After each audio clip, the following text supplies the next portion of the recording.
We're having a brilliant time. It's like everyone in our crew, we've been friends through different groups of friends for years, so we're just having the most amazing time, like hanging out like buddies and doing this tour. It's unfortunately only 4 shows left. I wish it could go on for a couple of other months, but then we'll be back in February, March for more.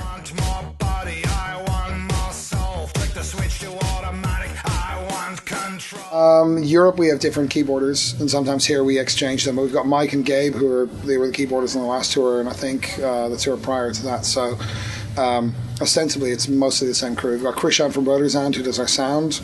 Our friend Chris, who's doing lights. He's new. He's only been with us on this tour. And Dink, our tour manager, is a new addition. So.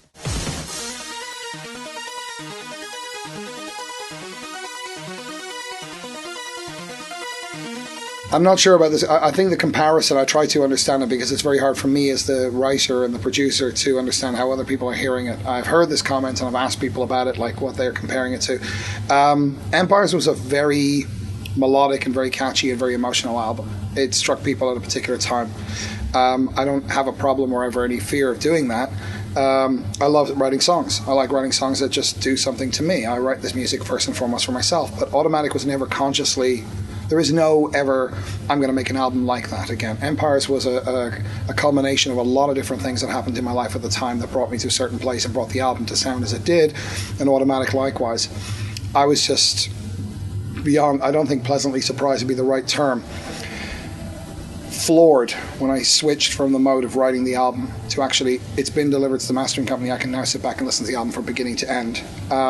As to why it did so well in Germany, I mean, it's done phenomenally well in America, judging by the fact that every single night when we play the shows, everyone's singing along to the songs. So something is going right. I don't know what we did differently, or what I did differently, that actually made people sort of sit up and look at this one. But one thing that a lot of people did point out to me was that they said, it's how you, like if you buy a book, your first thing you're going to look at is the cover of the book, and it gives you a vibe about it. Empires had that effect at the time, and Automatic, it seems that people are talking about the artwork a lot. I don't like the poster being this kind of retro futurist kind of thing, and it really got people intrigued. And then as Control got released as a kind of a free track, people were going nuts about it, and it sort of like built, it wasn't an intentional hype. We're not sort of like media masters. If we were, then every album would be really heavily successful, and we'd kind of build upon that. It's all very hit or miss, and it's very chance, but I'm very proud that it's been very successful. We were completely taken by surprise by the album being as successful as it was in Europe.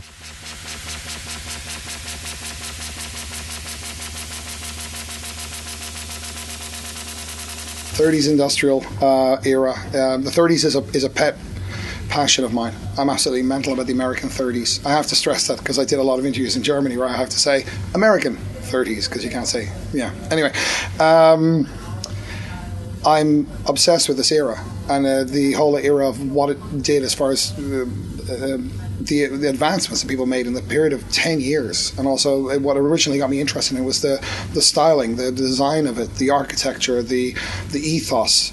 But as I started to read more about this era, I found that like an awful lot of concepts that we inherited today, like a lot of social issues were suddenly being addressed for the first time ever. People suddenly said, we've got lots, we can make the world a better place. And all the manifestos for building the world into a better place were all talking about like how we can, as humans, can benefit from all the things that we're creating. And so there was this great deal of optimism and this great deal of, despite economic hardship, which was very prevalent at the time, that the world could be made better and fixed and what have you. So futurism is obviously a big kind of part of electronic music. I mean, that's kind of where its origins sort of came from, is this idea that it's scientific equipment that gets used for making music. So it has this very big... Future Perfect for me was based on the turn of the century, the turn of the 19th into the 20th century and the concepts around the time, and this is my album of what happened 30 years later. There was somebody who tried to tie the two together and made a complete mess of that. So I kind of went at him, sort of had an argument with me online about how he thought that this was a repetition of Future Perfect just because stylistically the graphic art belonged in the first, say, third of the 20th century. And because this is my kind of forte era, I went at it. So anyway, Automatic was filled like there's a book written by, do you remember the program Dallas? Right. The mom in Dallas is a woman called Barbara Bel Geddes. Her father, Norman Bel Geddes, wrote a book called Horizons, where he basically designed the streamline movement of streamlining everything and designing cars and boats and everything that could be it was almost like without the idea of why a plane or a car should look that way. It was that everything could be racing fast forward into the future, and it's actually the look that has been adopted by an awful lot of retrofuturism. This is one of my favorite books of all time. I always carry a copy with me. I have an original copy, and I absolutely love this. And you think this is the mom of Dallas. Her father wrote this book, which was one of the most influential books in styling and design ever in United States history. So I took all that ethos, I took all this kind of the spirit of that age and the sort of the naive optimism as well, like in the song Streamline on the album. It's very much part of that. And I married it with a lot of 70s electronic kind of pioneering stuff. I listened to tons of weird experimental stuff. Even though I'm writing nice catchy songs, I was doing things like for the intro of the album, I made this radio call sign, which all radio stations used to have at one time on shortwave and longwave. And it's kind of what I grew up with. I sent that to a guy in the north of England who transmitted it across shortwave. It was recorded by a guy in Holland who then recorded it in 5 different ways and then sent that off to me. And I went to that kind of level to give this album this atmosphere and this touch that I wanted it to have. I use a lot of techniques and a lot of even ancient technology by our standards to give this album this kind of vibe. So it's a self-indulgent fun project. So in the end it all kind of adds together and it gives it something nice, but it gives it this nice texture. But behind it all, I'm still writing songs, and that's what I've always done. There's nothing different in that sense. Aerodynamic dreams across the stratosphere. Foundation for... I used the exact same synthesizer he used. All right, so getting on to Streamline. Streamline was, as I was saying, taking this bit of sort of 70s electronic pioneering aspect and marrying it to this 30s thing. The song thematically, like lyrically, and I sound very, very husky right now, is based on this whole sort of naive concept of streamlining the world and sort of building a better place. And I kind of think it's a sort of a throwback to how people would have expressed things about in a very, very naive and almost juvenile way of fixing problems. It's not a way we would look at the world today, and I like that kind of contrast. Electronically, Giorgio Moroder is the father for me of like taking electronics and putting them in a format that then led on to a ton of other music, like all the dance music styles, techno and whatever else. He just took bits of Kraftwerk and took every influence, put it together and created this really nice package. I always found his sound really solid, and I guess I was 7 years old when I Feel Love came out, and it just floored me. Just the electronics. I didn't want to hear her voice, just the electronics. I have a lot of vintage synthesizers. One of them is a thing called a Roland System 700. It's a very, very rare modular system that I got for nothing through a friend of mine who knows that I've been wanting one since I was 10 years old. When I saw Giorgio Moroder on TV playing with this scientific laboratory, and that was my first moment where I said, that's what makes these sounds that I love. And I finally saw a device that did this, and it looked like an electronics laboratory. So I wanted that vibe. It was like, it's a tip of the hat. Every element of that album that might be, alluding to those kind of sounds is my tip of the hat to the people who've pioneered the sound of electronic music all through the years. Now, second part of your question. Space and time just gets people right away. I love singing it live. I love singing the song live, and everybody reacts to it. It's like wherever we've played, doesn't matter whether they've heard it as a Spotify track or whatever it is that they've been listening to on YouTube or whatever, they're going nuts about it, and they sing along. And it's been like this for us in Europe. It's been like this for everywhere. And even from the day the album came out, people were already listening to the song and like over and over in order to practice the lyrics. So that was quite a surprise. Very nice one. Songs I love doing live. Resolution. I like playing Gratitude live. We haven't done Streamline yet, but I'm planning that for the very last show, because that's going to be my little just tip of the hat, sort of say goodbye, for the moment, North America. Gratitude's gone down really well. Nova absolutely floors people. I mean, even if they've never heard the song before, they're just taken back by it because they're not expecting it. They think it's going to be another one of these kind of moody intro ballads, and then the song really kicks in, and it's really affected people on a very profound level. So we're playing a decent selection, but we're playing a selection of tracks off every album. So when you add it all up together, people are seeing there's a thread to our music over the years, because in a way this is a compendium of every album we've done, and you get the vibe through it rather than just being a string of hits, that there was the similar kind of tone or sort of vibe to the music rather than melodically or the instruments used.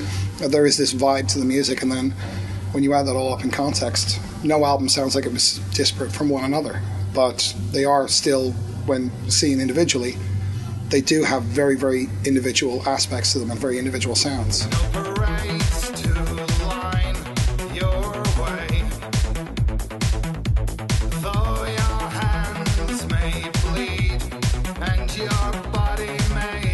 Just to counter that, it was actually me placing a person in a... I never imagined VNV Nation would be around this long. That's kind of funny, huh? And I wrote that album never to be released. It was just through my friends begging me to release it, who got a copy on cassette, that I ended up finding a record label for it.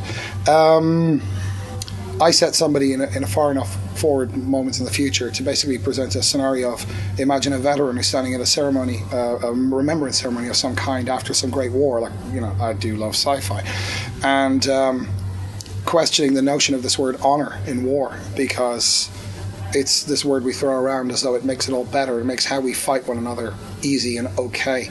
And I've always been somebody who... I grew up in a country that was torn apart by war.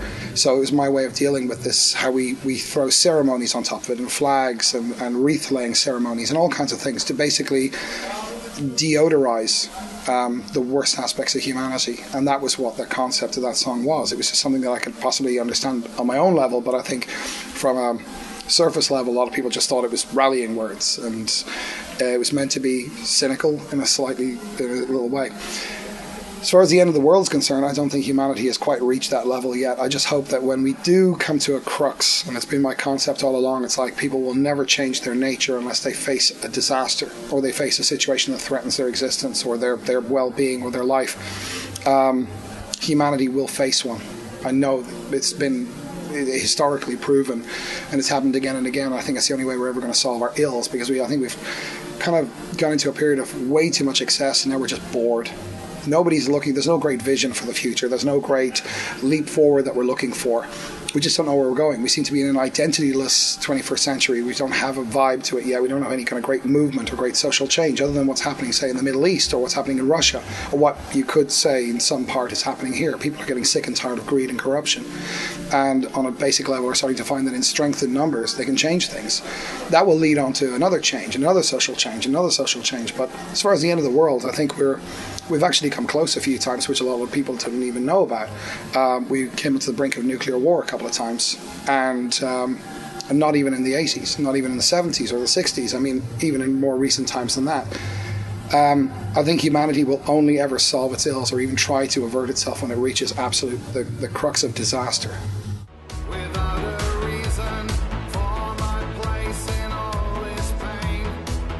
I have a daily regimen. First things first, vitamins as you call them. I have a little focus. First thing I do is check my email and basically have my coffee and have my first cigarette of the day.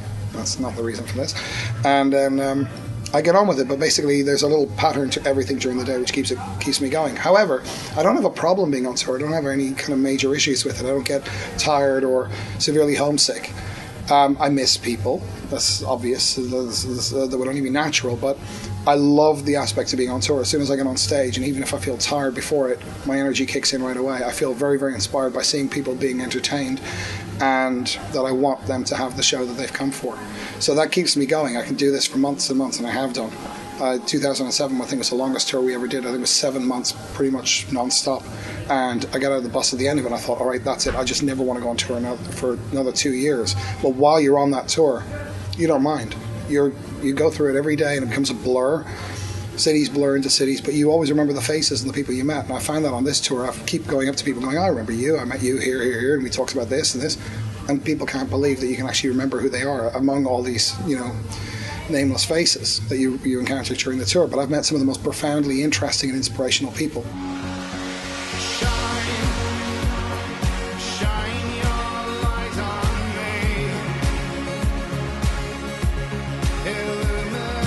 Well, I think it's amazing actually how many people have heard of VNV Nation, far and wide, way outside of the underground scene. We've become a word-of-mouth band. That's all I ever wanted. If I wanted to be a mainstream band, we would have accepted the deals we were offered over the years. We've been offered vast amounts of money, by large major labels, and I've always said no because we would lose that one thing that makes us special, our own choice in what we do. We decide everything, and we have a lot of fun doing it, and if that's as far as it can go, that's great, but it has reached people you would not believe in areas or circles or backgrounds or musicals sort of circles that this music would never penetrate. It just seems to become a band that's synonymous with people just give an album to someone and say, you've got to hear this. And whether it be a song Illusion or something else, something that's quite easy to listen to. I don't want my music to be watered down and simplistic. I don't want to be sold as a product. It's not something for a stockbroker company, which is what I view major labels as, who are there to generate hits, to create money for shareholders. That is not the reason I do what I do. If I wanted to drive a nice sports car and be a nice sort of flash dude, I'd be writing silly pop songs for people, and I'm not in the business of doing that. Lost